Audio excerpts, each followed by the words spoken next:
నమస్తే, నేను మధు. తమిళులకు సహజంగానే తమిళ భాష మీద అభిమానం ఎక్కువ.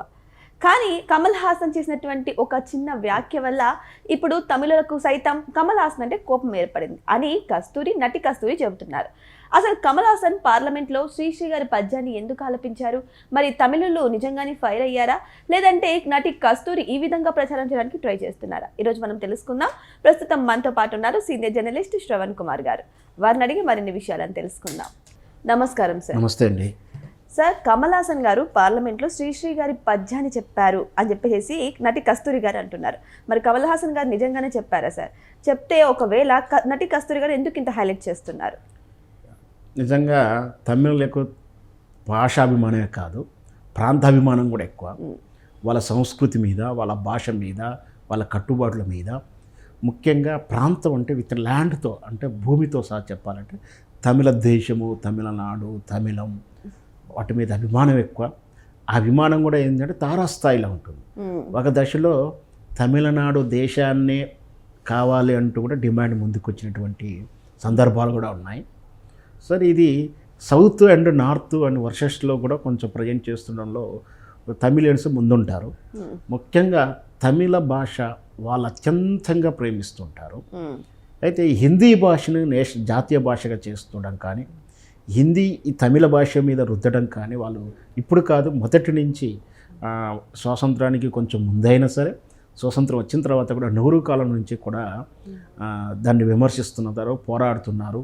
ఒక రకంగా మనం ఉద్యమం చేశారు వాళ్ళు. ఎట్లాంటి ఉద్యమం అంటే ఇప్పుడు తెలంగాణలో తెలంగాణ ఉద్యమం ఏ విధంగా జరిగిందో అంత ఉద్యమం ప్రభుత్వానికి ఆపోజిట్గా, ఎట్లయితే మన గోర్ఖాల్యాండ్ కావాలని కానీ, ఈ ఖలిస్తాన్ ఉద్యమం లాంటిది ఎట్లా జరిగిందో, మిలిటెంట్ ఉద్యమం టైప్లో చేసినటువంటి విధానం సింపుల్గా చెప్పాలంటే, జస్ట్ 1 వీక్ బ్యాక్ పరాశక్తి అని ఒక సినిమా రిలీజ్ అయింది. ఓటీటీలో అవైలబిలిటీ ఉంది. కార్తికేయన్ నటించాడు. సుధా కొంగర్ అని చెప్పేసి డైరెక్టరు. సేమ్ దీంట్లో స్పష్టంగా చెప్పబడుతుంది హిందీ రుద్దవడంలో వాళ్ళు ఏ విధంగా నష్టపోయారు అని. అంటే జాబ్ నోటిఫికేషన్ కూడా లోకల్ పేపర్లో కూడా హిందీలో జాబ్ నోటిఫికేషన్ ఇవ్వడం. సో అవన్నీ కూడా వాళ్ళు అపోజ్ చేయడం, వాళ్ళ ఆత్మాభిమానం దెబ్బతినడం, దాంతో ఉంటుంది. మొదటి నుంచి ఉన్నది. ఇప్పటికి కూడా ఎప్పుడు హిందీది జాతీయ దేశ భాషగా గుర్తించాలన్న సందర్భం వచ్చే ప్రతిసారి వాళ్ళు తీవ్రంగా అపోజ్ చేయడం చూస్తుంటాం. వాళ్లకు అందుకనే వాళ్ళ డిఎంకే కానీ ఏఎండిఎంకే వాళ్ళ పార్టీల విధానం అంతా కూడా అదే తమిళియనే ఉంటుంది. ఎవరు కూడా ఆ బార్డర్ దాటి బయటకు వెళ్ళలే. తమిళ భాష చుట్టేనే వాళ్ళకు ఉంటుంది. కొంత పెరియార్ గారి నాస్తికతత్వం కూడా వాళ్ళలో ఉంటుంది.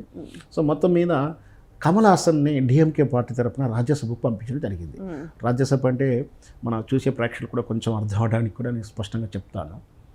పార్లమెంట్ అయితేనో ఓటేస్తాం, గెలుచుకుంటారు, ఎంపీ అంటాం వాళ్ళు. వీళ్ళని కూడా రాజ్యసభ కూడా ఎంపీ అంటాం. ఇక్కడ ఈ సభ ఉద్దేశం ఏంటంటే, మనకి ఏదైనా చట్టం చేస్తున్నప్పుడు ఎన్నికలే వాళ్ళు ఓటేస్తే ఆ చట్టం తయారవుతుంది. కానీ వాళ్ళలో నిరక్షరాస్యులు కూడా మనకు ఎంపీగా పోటీ చేసి ఎన్నికల పోటీ అర్హత ఉంది కదా, వాళ్ళ ఇంటెలెక్చువాలిటీ ఏమైనా తక్కువ ఉంటుందేమో.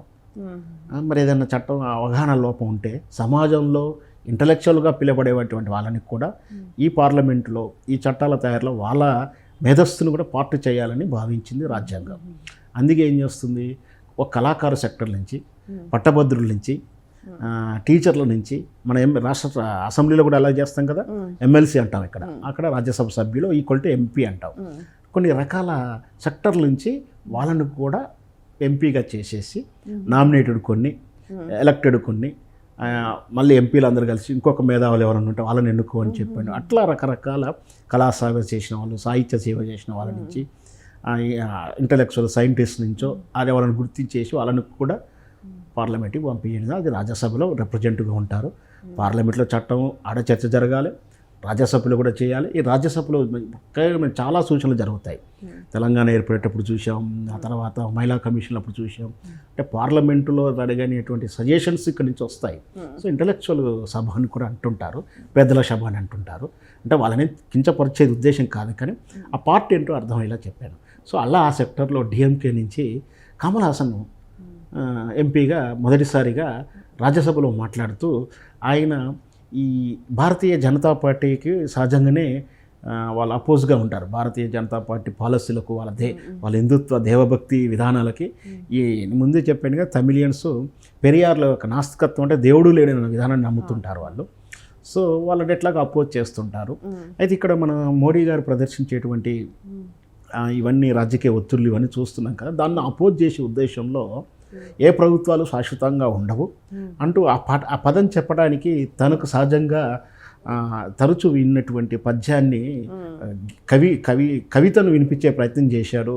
అదేమిటంటే మన శ్రీశ్రీ తెలుగు కవి రాసినటువంటి శ్రీశ్రీ అభ్యుదయ కవి అంటాం, విప్లవ కవి కూడా పిలుస్తారు, ఆది కవిగా చెప్తుంటారు. అభ్యుదయంలో మంచి పదరి స్థానంలో ఉంటాడు ఆయన. జగన్నాథ రథచక్రాలు వస్తున్నాయి అనేది ఉంటుంది కదా, దాన్ని ప్రస్తావిస్తూ పాడుతూ, దాంతోపాటు ఈ పద్యం అందరికీ తెలియకుండా తెలుగు వాళ్ళకైతే అర్థమవుతూనే ఉంటుంది అంటూ కూడా ఆయన చెప్పేదాన్ని చెప్పుకుంటూనే ఈ పద్యాన్ని కవితను కోట్ చేశాడు.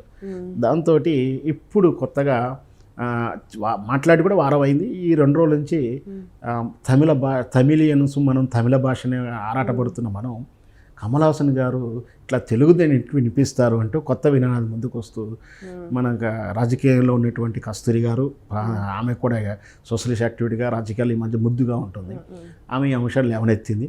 ఒకవైపు కర్ణాటకలో మైసూరు శాండిల్ విషయంలో తమన్నాని బ్రాండ్ అంబాసిడర్కి ఎలా పెడతారు, మహారాష్ట్రని కెనడియన్స్ ఉన్నారు కదంటే వాళ్ళు భాషాభిమానంతో వాళ్ళు అక్కడ పోస్ట్ చేస్తున్నారు. అట్ ద సేమ్ టైం ఇక్కడ కూడా తమిళన్స్ కూడా ఈ కమల్ హాసన్ది ఈ విధంగా చేస్తున్నారు. అంటే వాళ్ళల్లో అడగటంలో హేతుబద్ధత ఎంత ఉంది కానీ లాజిక్ అయితే మిస్ అవుతున్నారు. ఎందుకంటే భావుకత చెప్తున్నప్పుడు ఏదైనా చెప్పవచ్చు. అంటే తమిళ కవులు లేరా, తమిళ కవిత లేదా అని వాళ్ళు చెప్తున్నారు.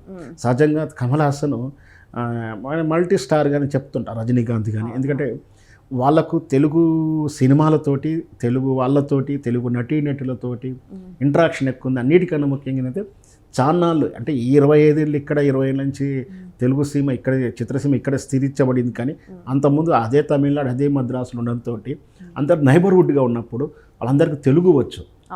మొదటి నుంచి కూడా ఆ సినిమా చేస్తున్నప్పుడు తెలుగు తమిళ్ కలిపే చేసేవాళ్ళు.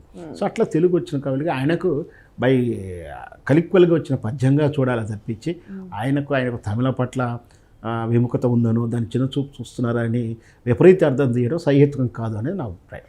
కానీ నటి కస్తూరి గారు అదే పనిగా ప్రస్తావించారు కదా, మరి కమల్ హాసన్ గారికి నటి కస్తూరి గారికి ఎక్కడైనా చెడిందంటారా? ఖచ్చితంగా రాజకీయ విభేదం ఉంటుంది, ఖచ్చితంగా ఉంటుంది.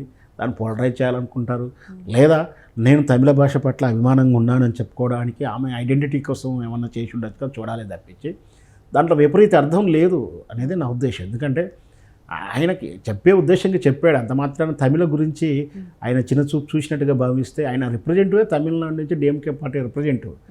సందర్భం వచ్చి రేపు పొద్దున్న హిందీ బిల్లు ఏదైనా పెడుతున్నప్పుడు హిందూ భాష గురించి ఈ హిందీ మాత్రమే నేషనల్ భాషగా బిల్లు పెట్టినప్పుడు ఆయన దాన్ని అపోజ్ చేయనప్పుడు మాత్రమే తమిళ పట్ల ఆయన చులకన భావం చూశాడనో, ఆయన బాధ్యతారహితంగా వహించాడని చెప్పి మనం అనడంలో అర్థం ఉంటుంది. మాట్లాడుతున్నప్పుడు మాటల్లో అట్లా అనుకుంటే తమిళమైనా తెలుగు అయినా మనం మాట్లాడేటప్పుడు అసలు మనకు తెలియకుండా తెలుగు పదం లేకుండా ఇంగ్లీష్ పదాలతోనే మాట్లాడతాం.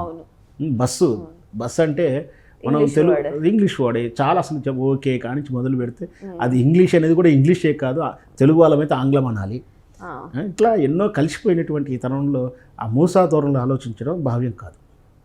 సో ఏదేమైనా సరే శ్రీశ్రీ గారి పద్యాన్ని పార్లమెంట్లో ప్రస్తావించినందుకు ఇప్పుడు కమల్ హాసన్ గారి మీద తమిళందరూ కూడా ఆగ్రహంతో ఉన్నట్టు తెలుస్తుంది. మరి దీని గురించి కమల్ హాసన్ గారు ఎటువంటి సంజాయిషి ఇస్తారనేది కూడా వెయిట్ చేసి చూద్దాం. Thank you.